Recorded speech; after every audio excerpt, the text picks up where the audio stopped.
Hello again, everybody. This is Kasem, and it's Christmas Eve, 1984. If you're listening to this right now, if you're tuned into American Top 40 on this cold December night, I want you to know something. I'm glad you're here. I'm glad we're spending this evening together. Outside my studio window, it's snowing. Not heavy, just that gentle, Christmas card kind of snow that makes the world look clean and new and full of possibility. The kind of snow that makes you think about home, about family, about the people you love, and whether they're safe and warm. It's 7 p.m. Pacific Time, 9 p.m. in New York, 2 in the morning in London, and halfway around the world, in Beirut, Lebanon, it's 5 a.m. on Christmas morning. The sun is just starting to rise over a city that's seen too much war, too much violence, too much death. I've been doing this show for 14 years now. 14 years of countdowns and 14 years of love songs and breakup songs and songs that make you dance and songs that make you cry. But Christmas shows are different. There's something about this time of year that makes people reach out, makes them want to connect, makes them want to tell the people they love how much they matter. Tonight, I have a stack of Christmas dedications here on my desk. Letters from all over the country, all over the world. Husbands dedicating songs to wives, parents to children, friends to friends who are far away. Each one is special. Each one matters, but there's one letter that's been sitting on top of this stack all day. One letter that I've read 3 times already, and each time, I've had to stop, had to take a breath, had to remind myself that this is my job, that I'm supposed to be professional, that I'm supposed to keep it together. I'm not sure I can keep it together for this one. Let me tell you about it. But first, let me take you somewhere. Close your eyes if you can. Come with me to a small town in Pennsylvania, a place called Bradford, population about 10,000. The kind of town where everyone knows everyone, where high school football games are the biggest event of the week, where Christmas means something. It's Christmas Eve afternoon in Bradford. The snow is falling. Main Street is decorated with lights and garlands. Families are finishing their shopping. Kids are bouncing off the walls with excitement. Churches are preparing for midnight services. It's Norman Rockwell, America. It's everything Christmas is supposed to be. In a small house on Elm Street, there's a little girl. Her name is Jennifer Williams. She's 8 years old, brown hair, in pigtails, missing her 2 front teeth. Wearing a red sweater with a reindeer on it that her grandmother knitted, she's sitting at the kitchen table with a piece of lined notebook paper and a pencil. She's writing a letter. Not to Santa Claus, to me, to Kasem, to American Top 40. Her mother, Linda, is in the kitchen making cookies. Christmas cookies. The smell of sugar and vanilla and cinnamon fills the house. It's warm, it's safe, it's home. But there's something missing. Someone missing. Jennifer's father isn't there. Mark Williams, 32 years old, United States Marine Corps.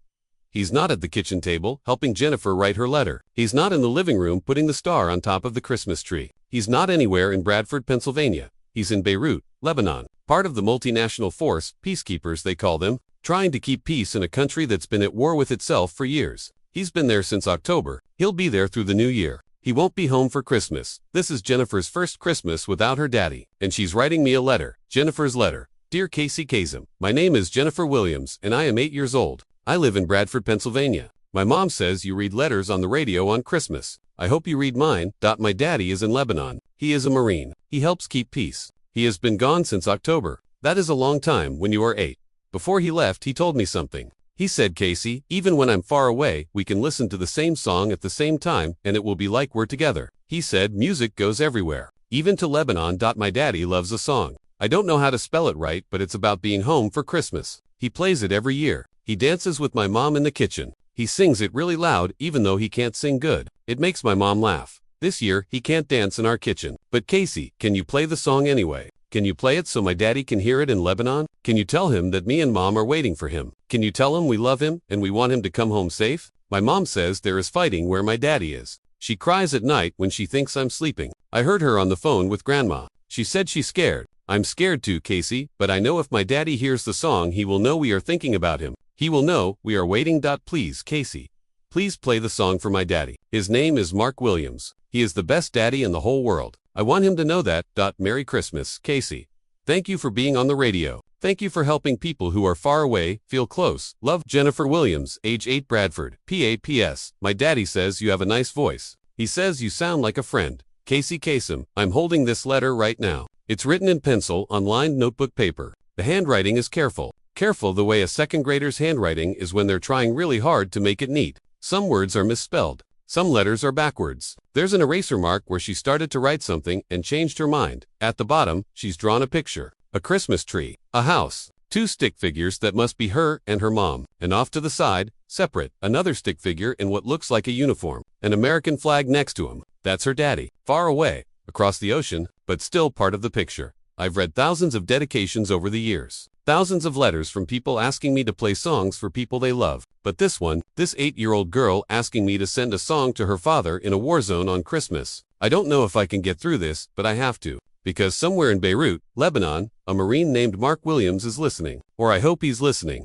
I hope he has access to a radio. I hope Armed Forces Radio is carrying our broadcast. I hope he can hear this. Let me tell you about Mark Williams. Because he's not just a name in a little girl's letter. He's a person, a father, a husband, a son, a Marine, a man who made a choice to serve his country even though it meant being away from his family on Christmas.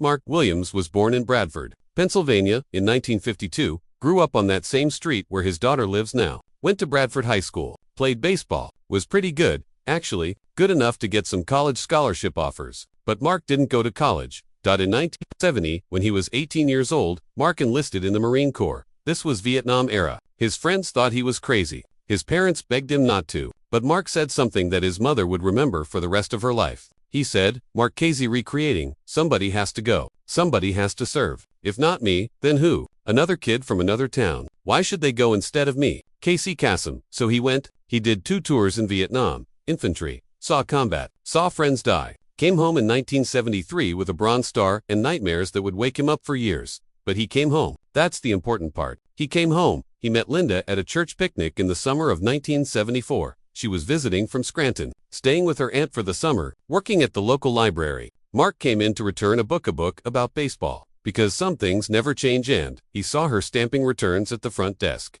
He said it was love at first sight. She said it took her about 3 days to come around. But she came around. They were married in June 1975. Small ceremony. Family and close friends. Mark wore his Marine Corps dress blues. Linda wore her mother's wedding dress. It rained that day, but nobody cared.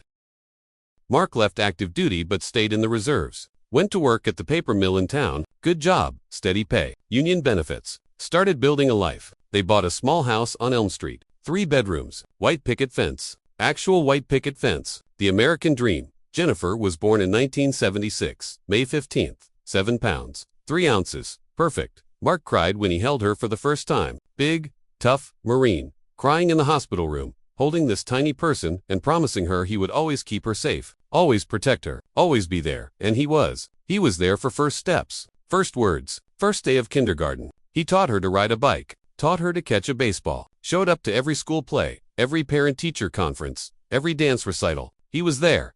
Until October 1984. Casey Kasem. The call came in September. Mark's reserve unit was being activated. They were being sent to Lebanon as part of the multinational force. Peacekeepers, their job was to help stabilize Beirut after years of civil war, to provide security, to show American support for the peace process. Mark didn't have a choice. When you're in the reserves, you can be called up. That's the deal. That's what you sign up for. But knowing that doesn't make it easier. Doesn't make it hurt less when you have to tell your wife you're leaving. When you have to tell your 8-year-old daughter that you won't be home for her birthday, for Thanksgiving, for Christmas. Linda told me later. Yes, I talked to Linda. I'll get to that. The night Mark got the call, he sat at the kitchen table for 3 hours, just sitting, not talking, not moving, just staring at nothing. Finally, Jennifer came downstairs. It was past her bedtime, but she couldn't sleep. She sat on his lap and said, "Jennifer Casey, recreating. Daddy, why are you sad?" "Mark, I have to go away for a while. Sweetie, the Marines need me." "Jennifer, for how long?" "Mark, I don't know. A few months, maybe longer." "Jennifer, will you be back for Christmas?" Casey Kasem. And Mark wanted to lie. Wanted to tell her yes, of course, I'll be back for Christmas. But Mark Williams was a Marine. Marines don't lie. Even when the truth is hard. Even when the truth breaks your heart. Mark, I don't think so, baby. I don't think I'll be home for Christmas. Casey Kasem. Jennifer cried. And Mark held her, and Linda stood in the doorway, watching her whole world fall apart. Watching her husband hold their daughter, and knowing that in a few weeks, he'd be gone. Knowing that he'd be in danger. Knowing that there was fighting in Lebanon, real fighting, people dying, and her husband was going there. Mark left on October 10, 1984. There's a photograph that Linda keeps on her nightstand. It's of that morning, the 3 of them on the front porch. Mark in his uniform, Jennifer in her pajamas, holding her stuffed rabbit. Linda with her arms around both of them, trying to smile, but her eyes are red from crying. Mark promised to write every week. He promised to call when he could. He promised to come home safe. And then he got in the car with 2 other Marines from his unit. And they drove to the airport, and he was gone. The letters started arriving a week later. Every week, like clockwork, sometimes 2 letters in 1 week. Mark wrote about the weather, about the food, about the guys in his unit, about missing home, but he didn't write about the danger. Didn't write about the rockets. Didn't write about the fact that Lebanon was a powder keg, and they were sitting right in the middle of it. He did write about music, about how they had a small radio in their barracks, about how sometimes, late at night, they could pick up armed forces radio, about how hearing American music made them feel less far from home. In November, he wrote about Christmas, about how he was going to miss it, about how this was the first Christmas he wouldn't be with his girls. And then he wrote something that Jennifer would remember, would write to me about, would hold on to for the rest of her life. Mark's letter, Casey reading, tell Jennifer that even though I'm far away, we can still be together. Tell her that when she hears our Christmas song, you know, the one I dance to with you in the kitchen every year, tell her to close her eyes and know that I'm listening to. Music goes everywhere, even to Lebanon, even to wherever I am, I can hear the same song she's hearing, and for 3 minutes, we're together. Casey Kasem, that's why Jennifer wrote to me. That's why her mother helped her mail the letter. That's why, on Christmas Eve, 1984, I'm sitting in this studio, holding a piece of notebook, paper with a child's handwriting, and trying to keep my voice steady. Because somewhere in Beirut, Lebanon, at 5 a.m. on Christmas morning, Mark Williams might be listening. And if he is, I need him to hear this. I need him to know that his daughter loves him, that his wife loves him, that they're waiting for him. I need him to hear the song. Casey, it's Christmas Eve, 1984. I'm Casey Kasem, and I'm about to read a letter that I've been holding on to all day. A letter from an 8-year-old girl named Jennifer Williams in Bradford, Pennsylvania. Her father is a Marine stationed in Beirut. He won't be home for Christmas, and Jennifer wants him to know she's thinking about him. I'm going to read her letter now, and then I'm going to play the song. The song her father loves. The song that, for 3 minutes, will make them feel close, even though they're an ocean apart. If you're listening, Mark Williams. If you're out there somewhere in Lebanon, this is for you, from your daughter, from your wife, from everyone back home who's praying you come back safe. Casey, Kasem, I read the letter. Every word. I read about Jennifer being 8 years old, about her daddy being the best daddy in the whole world, about wanting him to come home safe, about her mother crying at night, about being scared but trying to be brave, and I have to stop. I have to stop reading because my voice is breaking, because I'm thinking about my own daughters, about what it would be like to be away from them on Christmas, about what it would be like to be Mark Williams, listening to this from a war zone, hearing his daughter's words and not being able to hold her. I clear my throat. I keep reading. I get to the end. The part where she says, please play the song for my daddy. The part where she says, thank you for being on the radio. And then I say, Casey, Jennifer, I'm playing it right now. For your daddy, for you, for your mom, for every family that's separated this Christmas, for every person who's far from home. This one's for the Williams family. And for all of us who are lucky enough to be home tonight, let's remember the people who can't be. The song plays. You know the one. Everyone knows it. It's about wanting to be home for Christmas. About snow and mistletoe and presents on the tree. About love and family and everything that matters. It's a beautiful song. A sad song. A song that hits different when you know someone is listening from a war zone. 4 minutes of music. For minutes, where Jennifer Williams is sitting in her living room in Bradford, Pennsylvania, listening. Where Linda Williams is standing by the radio with tears running down her face. Where Mark Williams, if he's listening, if he can hear this, is 6,000 miles away in a military barracks in Beirut, remembering what it feels like to dance in his kitchen with his wife while his daughter laughs. For minutes, we're there together. Where music makes the impossible happen. Where distance doesn't matter because they're all hearing the same song at the same time. The song ends. I come back on. Casey, Mark Williams, wherever you are, Merry Christmas. Come home safe. Your girls are waiting for you. That was Christmas Eve, 1984. The broadcast went out across the country, across the world. Armed Forces Radio picked it up, carried it to military bases in Europe, in Asia, in the Middle East, including Lebanon. Mark Williams was listening. I know because 3 days later, Linda Williams received a phone call from the base chaplain. Not the call she was terrified of getting. A different call. A good call. The chaplain said that Mark had heard the broadcast, had heard his daughter's letter, had heard the song, and he wanted Linda to know that he was okay, that he was thinking about them, that he loved them, that he'd be home as soon as he could. Linda cried. Not sad tears, happy tears, relief tears. Her husband had heard it. The message had gotten through. They'd had their Christmas moment together, even though they were apart. She wrote me a letter thanking me, telling me what it meant to Jennifer to know that her daddy had heard her, telling me that Jennifer had fallen asleep on Christmas Eve with the radio on, hoping to hear the song again. I wrote back, told her it was my honor, told her that Mark Williams was a hero, told her to give Jennifer a hug from me. I thought that was the end of the story. A beautiful moment, A family connected across an ocean. A Christmas miracle, the kind that makes this job worth doing. I was wrong. That wasn't the end. That was just the beginning of something I'll carry with me for the rest of my life. Kasem, December 27, 1984. 3 days after Christmas. I'm at home, day off, trying to relax. The phone rings. It's my producer. His voice is shaking. Producer, Casey, turn on the news. Now, I turn on the television, and there it is. Breaking news. Beirut. Explosion, casualties. A suicide bomber had driven a truck loaded with explosives into a Marine barracks. The same barracks where Mark Williams was stationed. The explosion was massive, devastating. Bodies everywhere. Survivors being pulled from rubble. Chaos. Smoke. Screaming. 20-3 Marines dead. Dozens more wounded. Names being withheld, pending notification of next of kin. I sat on my couch, staring at the screen, thinking, please God, not Mark Williams. Not the guy whose daughter wrote me that letter. Not the guy who heard his little girl's words on Christmas Eve. Please, not him. I waited. We all waited. The names came out slowly. Over the next few days, 23 names, 23 families destroyed, 23 Christmases that would forever be marked by this moment. And one of those names was Mark Williams. Gunnery Sergeant Mark Williams, United States Marine Corps, Bradford, Pennsylvania. Survived by his wife Linda and his daughter Jennifer, age 8. He died 3 days after Christmas. 3 days after hearing his daughter's letter on the radio. 3 days after learning that she was waiting for him, that she loved him, that she wanted him to come home safe. He almost made it. He was supposed to rotate home in February. 2 more months, 60 days. And then he would have been back in Bradford, Pennsylvania, dancing in his kitchen, hugging his daughter, being home, being safe. But he didn't make it, and an 8-year-old girl who had written me a letter asking me to play a song for her daddy, now had to live the rest of her life without him. I cried. I cried like I hadn't cried in years. I cried for Mark Williams, for Linda, for Jennifer, for all 23 families, for the unfairness of it all, for the fact that a good man, a father, a Marine, who was there to keep peace, had been killed by someone who wanted war. I wanted to call Linda, wanted to say something, wanted to tell her how sorry I was, but what do you say? What words exist that can possibly help a woman who just lost her husband, a child who just lost her father? So I didn't call. I wrote a letter. I told Linda that Mark was a hero, that his daughter's letter was one of the most beautiful things I'd ever read, that I was honored to have played their song, that I was so sorry. I didn't know if she'd write back. I didn't expect her to. She had enough to deal with, a funeral to plan, a daughter to comfort, a life to rebuild from ashes.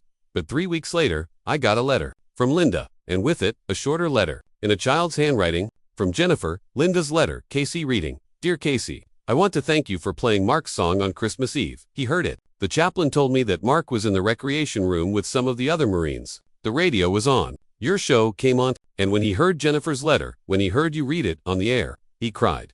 The other Marines said he played that song 3 times that night. He called me the next date was expensive, the phone calls, but he didn't care and he told me he'd heard it. He told me to tell Jennifer that he loved her, that he was proud of her, that he'd be home soon. He believed that. Casey, he believed he was coming home. And for 3 days after Christmas, he had that. He had the knowledge that his daughter loved him, that we were waiting for him, that he had something beautiful to come home to.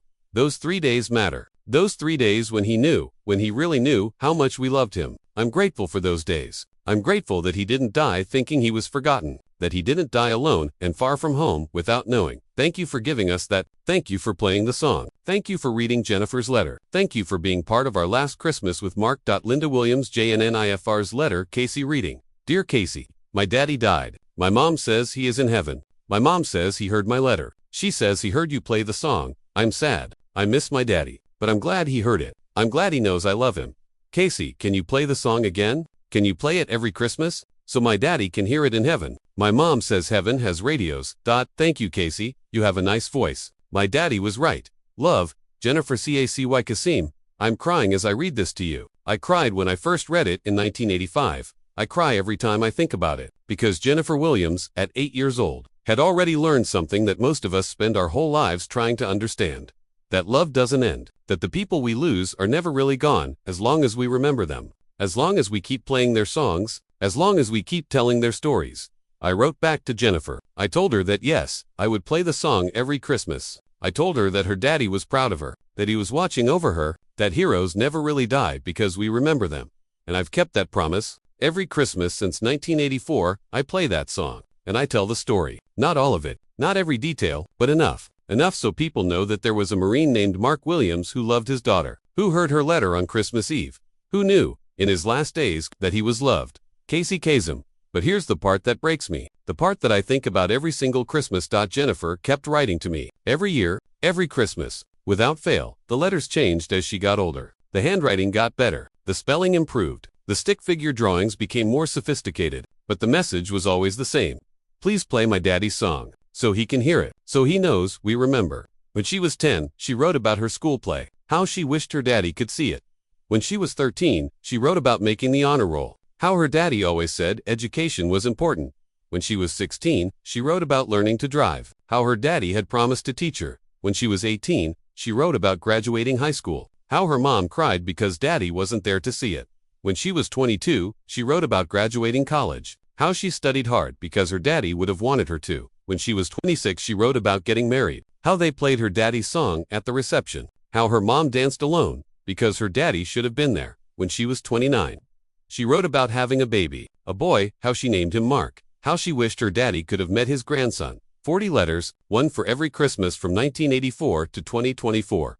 40 years of Jennifer Williams writing to me, asking me to play her daddy's song, reminding me that he existed, that he mattered, that he's not forgotten. The letters are in my office, all of them, in a special box. I read them every year before Christmas. I read them to remember what this job is really about. It's not about the charts, not about the hits, not about the celebrities. It's about the Jennifer Williamses of the world, the 8-year-old girls who just want their daddies to come home, the families torn apart by war, the people who use music to hold on to the people they've lost. Kasem. Last year Christmas, 2023, I got a letter from Jennifer. She's 51 now, has 3 children, 2 boys and a girl, named the girl Linda, after her mother, works as a teacher, elementary school, 3rd grade, the same age she was when her daddy left for Lebanon. The letter was different this year, longer, more reflective. Jennifer's letter, 2023. Casey, reading. Dear Casey, this is my 40th letter to you. 40 Christmases since my daddy died. 40 years of asking you to play his song. I'm 51 now, older than my daddy ever got to be. That's strange to think about.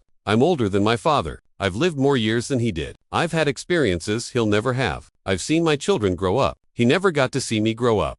But Casey, I want to tell you something. Something I've never told you in all these letters. I forgive you. I know that sounds strange. You didn't do anything wrong. You played the song. You read my letter. You've honored my daddy every Christmas for 40 years. You've done more than anyone could ever ask. But for a long time, longer than I want to admit, I was angry at you. Angry that you played that song. Angry that my daddy heard it, because in my child's mind, I thought, if he hadn't heard the letter, if he hadn't known we were waiting, maybe he would have been more careful. Maybe he would have been somewhere else when the bomb went off. Maybe he'd still be alive. I know that's not rational. I know the bomb would have killed him whether he'd heard the letter or not. I know nothing I did, nothing you did, would have changed what happened. But grief isn't rational. And for years, every time I heard that song, I felt guilty. Like my letter had killed him. Like asking you to play, it had somehow caused his death. It took me 30 years to understand something. Something my mother tried to tell me, but I couldn't hear until I was ready. Those last 3 days mattered. Those 3 days between Christmas Eve and December 27th, when my daddy knew that I loved him, that I was thinking about him, that I was waiting for him. Those 3 days were a gift.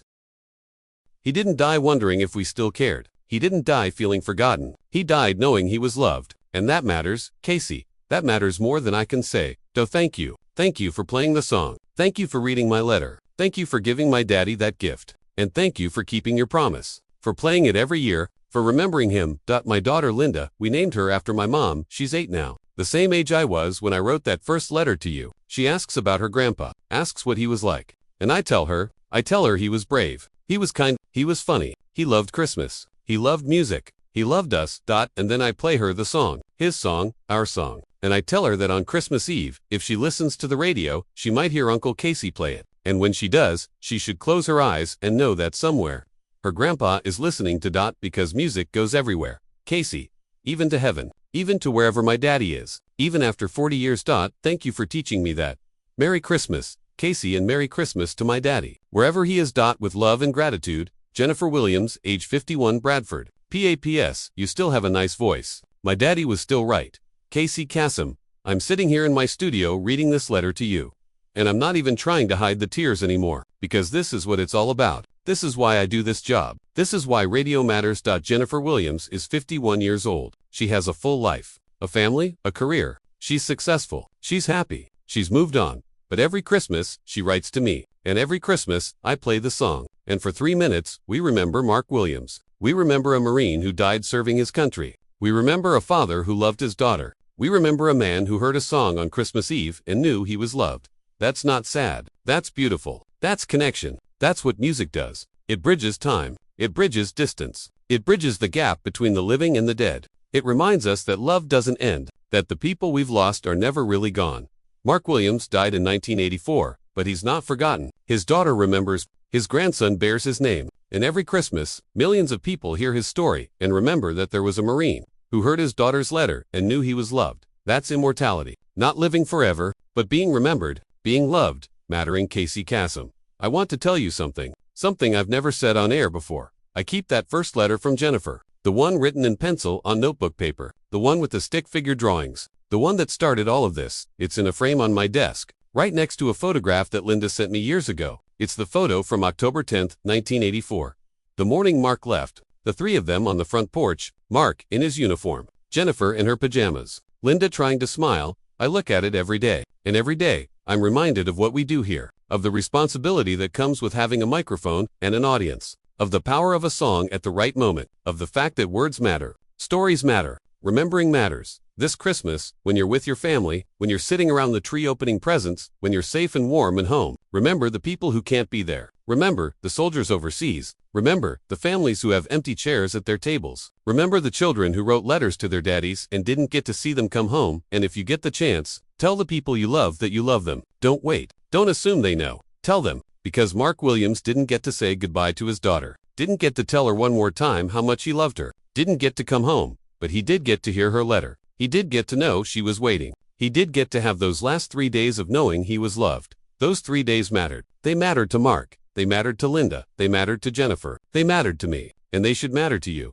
Because that's what this season is about. It's not about presents or trees or lights or parties. It's about connection. It's about love. It's about taking a moment to tell the people who matter that they matter. Jennifer Williams taught me that. An 8-year-old girl who wrote a letter to a radio DJ taught me the most important lesson I've ever learned. The song ends, but the love doesn't have to. Kasem. It's Christmas Eve, 2024. 40 years since I first read Jennifer's letter. 40 years since Mark Williams heard his daughter's words from across an ocean. 40 years since a song connected a father and daughter one last time. I'm going to play it again tonight. The same song, for Mark, for Linda, for Jennifer, for little Linda, age 8, who's listening with her mother and learning about the grandfather she never met. For everyone who's far from home, for everyone who's missing someone, for everyone who needs to remember that love is stronger than distance, stronger than time, stronger than death. This is for the Williams family. And for all of us who are lucky enough to be home tonight. Remember the people who made that possible. Remember the people who served. Remember the people who sacrificed. Remember the people who didn't come home. And if you're listening, Mark Williams. If you're out there somewhere, in heaven, or wherever heroes go, your daughter still loves you. Your wife still loves you. Your grandson bears your name. And every Christmas we remember. We remember. This is Kasem, American Top 40, Christmas Eve, 2024. Keep your feet on the ground, and keep reaching for the stars.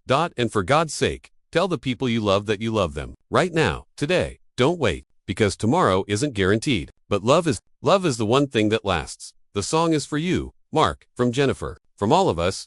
Merry Christmas. And thank you for your service. The song plays, the same song it's been for 40 years. The song about wanting to be home for Christmas. The song Mark Williams loved. The song that connected him to his daughter across 6,000 miles. The song that gave him 3 more days of knowing he was loved. 3 minutes of music. 40 years of love. One letter that changed everything. That's the power of radio. That's the power of connection. That's the power of a song. The song ends, but the music never does.